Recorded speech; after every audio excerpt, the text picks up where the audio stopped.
Bismillahirrahmanirrahim. Assalamualaikum warahmatullahi wabarakatuh. Siswa-siswi SMA Pasundan 3 Bandung kelas 12, semoga kalian selalu dalam keadaan sehat walafiat ya. Nah, kali ini kita lanjut ke materi bab 3 di kelas 12, yaitu tentang medan magnet. Nah, sebelumnya kita harus tahu dulu apa sih itu medan magnet ya. Medan magnet itu adalah ruangan di sekitar benda-benda yang menimbulkan gaya magnet. Jadi ada suatu ruangan di mana ruangan tersebut itu benda-benda dapat menghasilkan gaya magnet. Nah, itu dikatakan sebagai medan magnet. Medan magnet itu dapat digambarkan dengan garis-garis gaya magnet yang disebut dengan spektrum magnet. Garis gaya magnet adalah garis hayal. Kenapa dikatakan garis hayal? Karena pada kenyataannya memang tidak ada garis seperti itu. Itu hanya sebuah penggambaran agar kita mudah memahami seperti apa itu garis gaya magnet.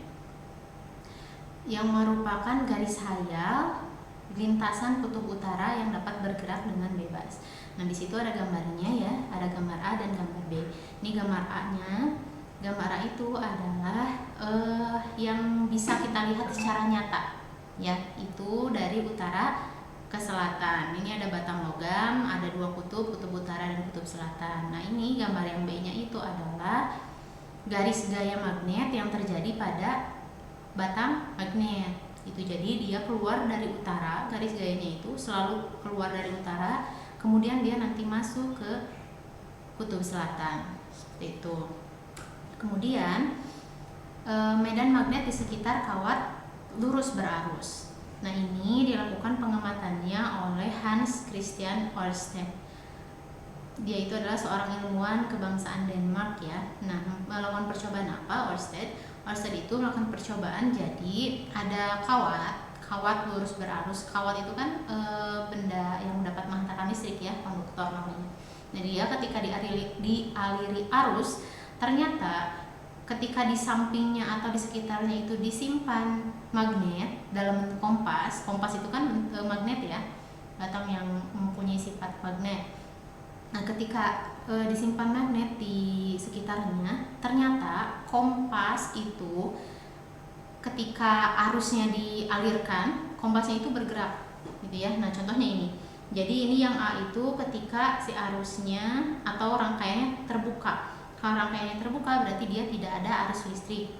Nah, ketika yang B ini rangkaiannya itu tertutup. Nah, kemudian di sini ada panah hijau mengalir dari kanan ke sini, ke kanan, terus ke atas, terus ke sini. Nah, ini kawatnya ya. Ceritanya ini kawatnya. Terus di bawahnya itu disimpan kompas. Nah, ternyata ketika ada aliran arus listrik, si kompas ini menyimpang. Dia menyimpang itu bergerak. Nah, kemudian yang C, arah arusnya diubah. Kalau tadi tuh ke kanan, nah kalau ke bawah dulu ya, arah arusnya ke bawah ke sini. Nah, kalau yang C ini arah arusnya ke atas tuh, ke atas. Nah, ternyata si kompas ini sama menyimpang, cuman arahnya berlawanan. Dari percobaan jarum menyimpang, dari percobaan ini jarum menyimpang hanya pada saat kawat penghantar dialiri arus listrik. Jadi kesimpulannya dari percobaan Ørsted ini adalah arus listrik dapat menimbulkan medan magnet gitu. Jadi ketika ada kawat lurus kemudian dia dialiri arus listrik, maka di sekitar kawat tersebut akan ada medan magnet. Buktinya ini. Buktinya adalah kompas yang terbuat dari magnet ya, dia bisa menyimpang atau bergerak. Nah, untuk arahnya itu mengikuti kaidah tangan kanan. Seperti ini, tangan kanan ya, enggak tangan kiri. Kalau tangan kiri nanti salah. Nah, untuk arus itu diwakili oleh jempol.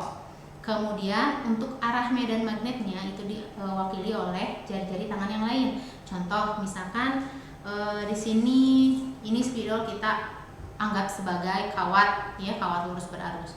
Ini tutupnya misalkan sebagai arah arus. Ini arah arusnya misalkan sedang ke atas. Arah arusnya ke atas berarti jempolnya ke atas. Nah, kemana arah medan magnetnya? Gini.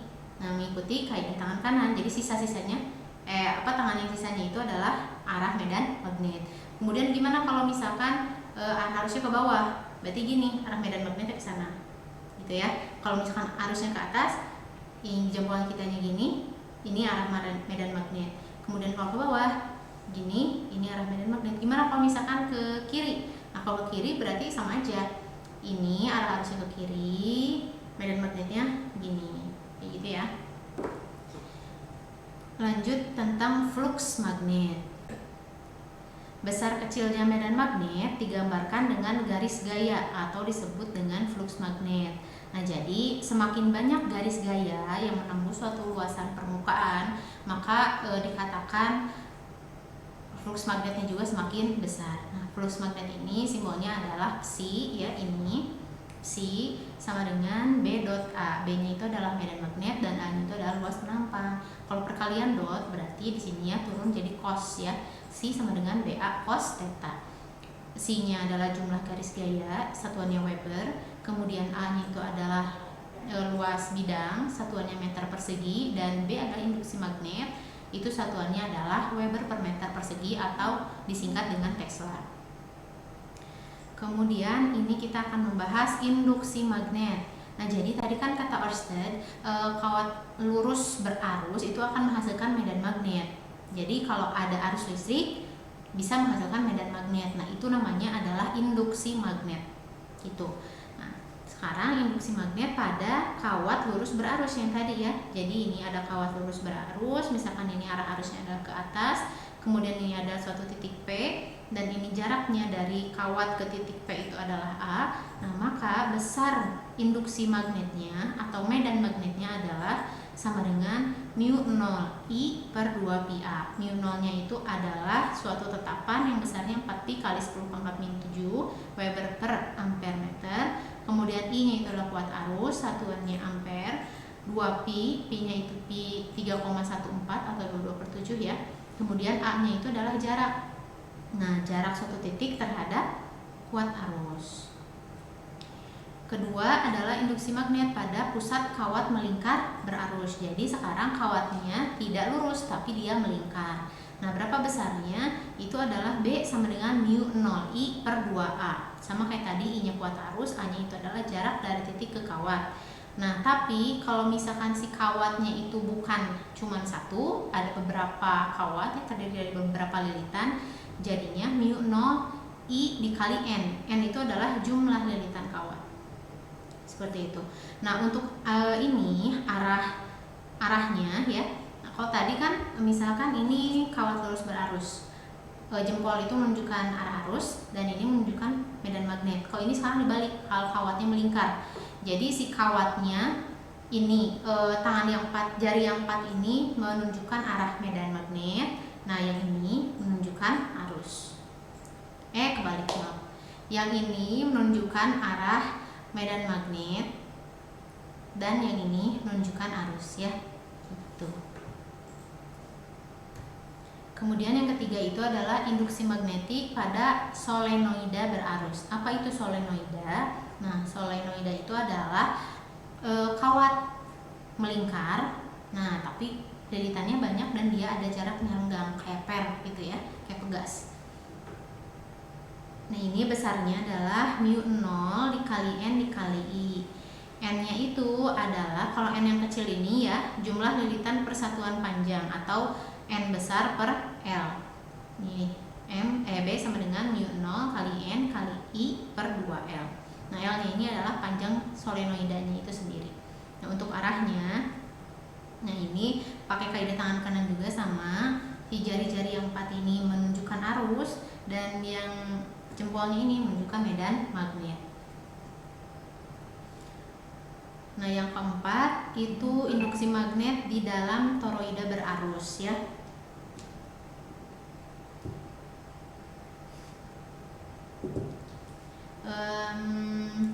Apa toroida itu? Toroida itu adalah tadi solenoida yang dilengkungkan. Jadi kayak pegas, kemudian ujung-ujungnya itu disatukan. Nah, itu namanya toroida ya. Besar medan magnetnya adalah mu 0 N I per pi D. D-nya itu adalah diameter. Ya, diameter dari toroida. Atau karena diameter itu kan 2 kali jari-jari ya. Jadi bisa jadi 2 pi A di bawahnya. Kayak gitu. Nah, untuk arahnya, nah ini sebenarnya sama kayak solenoida. Kalau misalkan ini tuh menunjukkan arah arus dan ini menunjukkan arah medan magnet. Jadi untuk kawat lurus berarus itu kan tadi ini kawat lurus ya, kawat lurus berarus ini itu adalah kuat arusnya, ini medan magnet. Tapi untuk kawat melingkar, solenoida dan toroida itu ini adalah kuat arus dan ini adalah medan magnet, jadi kebalikannya. Kita lanjut ke medan magnet. Ke gaya magnet. Gaya magnet nanti ada dua. Yang pertama itu gaya magnet pada muatan yang bergerak. Nah, misalkan di sini ada suatu penghantar ya, ada suatu plat. Nah, di sini ada suatu titik yang kita amati. Kemudian si titik ini sedang bergerak ke sini ya, ke arah sumbu Y, sini ke depan. Nah, kemudian dia memiliki gaya F dan dia juga memiliki atau mengalami medan magnet ke kanan. Nah, jadi konsepnya itu adalah ketika ada suatu partikel, dia sedang bergerak, kemudian dia diberikan medan magnet, maka dia akan mengalami gaya magnet atau gaya Lorentz. Ini tuh pakai kaidah tangan kanan juga, cuman beda dengan yang tadi. Nah, ini kaidah tangan kanannya misalkan seperti ini ya. Ini jempol itu menunjukkan untuk gerakan benda ya, V. Ini V arah kecepatan, kemudian yang ini itu adalah medan magnet. Nah, dan ini yang telapak tangan itu menunjukkan gaya Lorentz. Nanti kita praktekkan ya. Sekarang kita lanjut dulu. F-nya itu adalah gaya Lorentz. Setiap gaya satuannya pasti sama, yaitu Newton. Kemudian B medan magnet, Q itu adalah muatan, theta itu sudut antara kecepatan dan medan magnet. Kemudian V-nya itu adalah kelajuan. Yang nomor 2 itu adalah gaya magnet pada penghantar berarus listrik. Jadi ketika ada suatu partikel dia dialiri arus listrik, maka dia pun akan mengalami gaya magnet. Nah, gaya magnetnya besarnya adalah F sama dengan B kali I kali L kali sin theta. B-nya itu adalah medan magnet, I-nya kuat arus, L-nya adalah panjang kawat, dan theta-nya itu adalah sudut antara garis gaya B dengan kawat ya, dengan L. Kemudian yang ketiga, ini akan kita bahas tambahannya ya, gaya magnet pada kawat sejajar berarus listrik. Nah, jadi ini si kawatnya ada dua. Kalau tadi kan kawat sejajar cuma ada satu. Nah, sekarang kawatnya ada dua. Dan sekarang di sini kita akan coba mempraktekkan yang tadi, yang arah gaya Lorentz menggunakan kaidah tangan kanan. Di sini ada dua buah kawat lurus berarus, ada I1 dan I2. I1 menghadap ke atas, I2 juga sama menghadap ke atas ya arah arusnya. Nah, tahap pertama yang harus kita lakukan adalah membuat arah medan magnet pada masing-masing kawat. Berdasarkan hukum Ørsted, kalau misalkan ada kawat lurus berarus, maka di sekitarnya itu akan menghasilkan medan magnet mengikuti kaidah tangan kanan. Nah, pada I1 arah arusnya ke atas, berarti jempolnya ke atas. Nah, medan magnetnya ditunjukkan oleh jari-jari sisanya. Berarti pada bagian sini ke sana keseluruhan pasti akan menembus ini papan tulis ya, menjauhi pengamat. Kemudian nanti diputar, nah daerah sini baru dia akan mendekati pengamat. Maka si kawat 2 ini oleh kawat 1 akan terpengaruhi medan magnet yang arahnya adalah menembus, menjauhi pengamat. Nah, kalau menembus menjauhi pengamat, itu simbol medan magnetnya kita gambarkan cross. Kenapa cross? Kita buat kesepakatan di sini. Kalau misalkan menjauhi pengamat,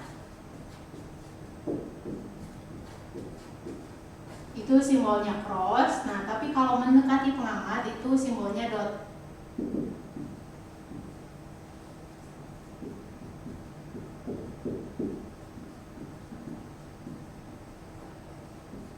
Ya, nah jadi ini cross. Jadi kawat 2 dipengaruhi oleh kawat 1. Arah medan magnetnya adalah menjauhi kita, menjauhi pengamat. Berarti ini medan magnet yang dihasilkan oleh kawat 1. Sama sekarang halnya untuk di kawat 1. Kawat 1 ini akan dipengaruhi oleh kawat 2. Kawat 2 harusnya ke atas, daerah sini menjauhi pengamat dan daerah sini, daerah I1 itu akan mendekati pengamat. Maka si kawat 1 akan mengalami medan magnet yang arahnya mendekati pengamat atau dot.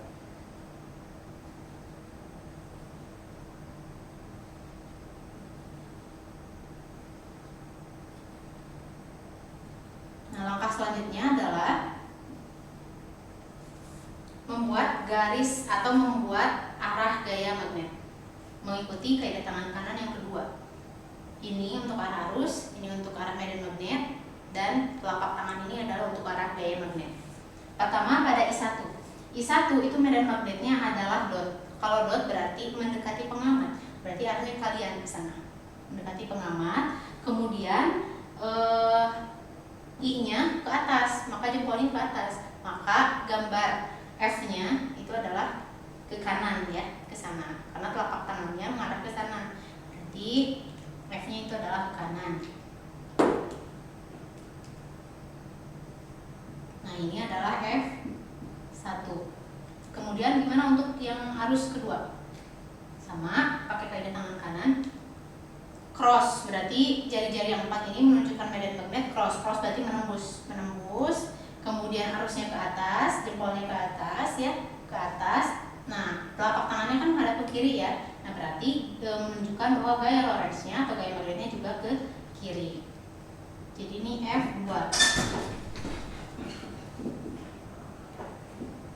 Sehingga kawat 1 dan kawat 2 terjadi interaksi saling tarik menarik ya.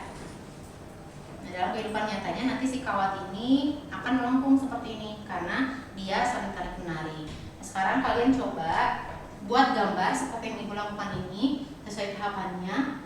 Untuk kawat yang ini I1-nya ke atas, tapi yang ini arahnya berlawanan ya, I2-nya ke bawah. Coba kalian buat seperti itu ya. Jadi tadi kan sudah digambarkan ya. Nah, ini kalau misalkan arah arus kedua kawat itu searah, maka kedua kawat tersebut akan saling tarik menarik. Tadi sudah Ibu minta kalian untuk gambarkan sesuai dengan tahapan yang Ibu buat juga ya. Nanti pasti kalau gambarnya betul, kalau kalian paham betul yang arah arus kedua kawat kalau misalkan berlawanan, itu pasti kedua kawat itu akan saling tolak menolak. Nah, untuk persamaannya itu F sama dengan mu0 dikali I1. I1 adalah kuat arus yang mengalir pada kawat 1 dikali I2 dikali L. L itu adalah panjang kawat per 2pi A. A itu adalah jarak antara kedua kawat. Kemudian ada gerak muatan titik dalam medan magnetik. Nah, jadi ini gambarnya cross ya, nih tanda cross. Kalau cross berarti dia sedang menjauhi kita, menjauhi pengamat. Jadi menembus ke dalam. Nah, di sini ada muatannya warna biru ini, kemudian dia adalah muatannya positif. Nah, dia kenapa bisa bergerak melingkar? Nah, jadi gini, kalau misalkan suatu partikel bermuatan Q yang bergerak dengan kecepatan V dalam suatu daerah yang mengandung medan magnet sebesar B akan mendapatkan gaya Lorentz. Ya, nah kalau misalkan sudutnya 0 derajat, sudutnya itu adalah antara B dan V ya, antara medan magnet dan kecepatan si benda. Kalau misalkan sudutnya itu 0, dia akan bergeraknya lurus. Kalau misalkan sudutnya 90 atau saling tegak lurus, maka benda itu akan bergerak melingkar. Nah, sama seperti ini. Jadi ini kan medan magnetnya cross ya, kemudian V-nya itu adalah kemana nih? Kalau misalkan kita lihat kan tegak lurus ya, tuh ini geraknya ke sana. Jadi ini cross, kemudian V-nya ke atas gitu. Jadi kan sudutnya tegak lurus 90 derajat, maka nanti lama-kelamaan si partikel yang positif ini akan bergerak melingkar. Sedangkan kalau misalkan si sudutnya itu antara 0 dan 90, maka muatan itu akan bergerak menurut lintasan spiral atau helix. Untuk persamaannya, R itu adalah jari-jari lingkaran ya, sama dengan M kali V per B kali Q. M-nya itu adalah massa partikel, V-nya itu kecepatan partikel, B-nya itu adalah medan magnet, dan Q-nya itu adalah besarnya muatan. Nah, ini adalah yang terakhir ya, penerapan konsep gaya magnet yang pertama pada motor listrik. Motor listrik itu mengubah energi listrik menjadi energi kinetik. Itu boleh nanti diperdalam ya.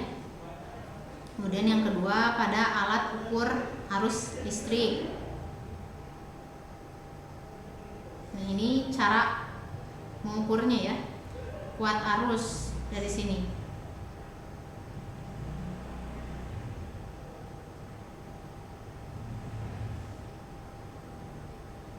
Kemudian contoh yang lain itu pada pengeras suara. Alat pengeras suara itu menggunakan medan magnet untuk mengubah sinyal listrik kembali menjadi sinyal suara.